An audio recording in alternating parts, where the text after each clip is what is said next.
지난 11월 17일 발표된 일본 내각부 통계에 의하면 일본의 올해 3분기 실질 GDP 성장률은 전기 대비 마이너스 0.4%로 마이너스 성장을 기록했습니다.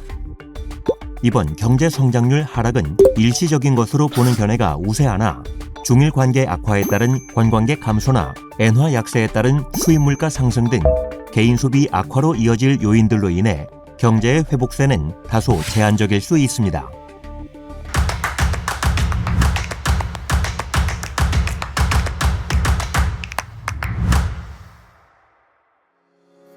일본의 실질 GDP 성장률이 마이너스로 전환된 것은 지난해 1분기 이후 6분기 1년 6개월 만인데요. 설비 투자, 정부 지출 등은 전기 대비 소폭 증가했으나 주택 투자, 수출은 감소한 것으로 나타났습니다. 경제 성장률 하락의 주된 배경 중 하나로 미국 관세 조치에 따른 대미 수출 감소가 두드러진 점을 들 수 있습니다. 실제로 일본의 제1수출국인 미국으로의 수출이 5개월 연속 감소하고 있으며 자동차, 기계류 등의 수출이 3분기에 크게 감소한 것으로 나타났습니다.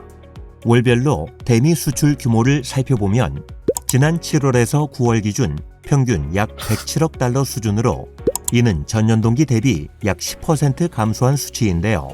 특히 8월 대미 수출액은 94억 달러로 1개월 기준 2023년 1월 이래 가장 저조합니다. GDP 구성 항목 중 주택 투자도 감소했는데요.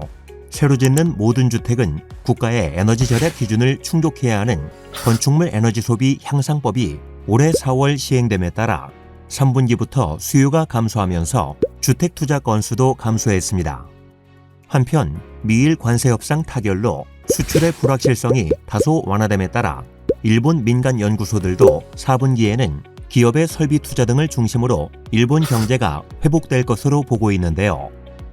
다만 중국의 일본 관광 감소 및 이에 따른 외국인 관광객의 국내 소비 둔화, 최근 엔화 약세 진전으로 인한 수입 물가 상승이 가계 소비의 감소로 이어질 가능성 등 하방 요소도 존재합니다. 최근 다카이치 총리의 대만 유사시 개입 관련 발언으로 중국 정부는 자국민의 일본 방문 자제를 권고했는데요.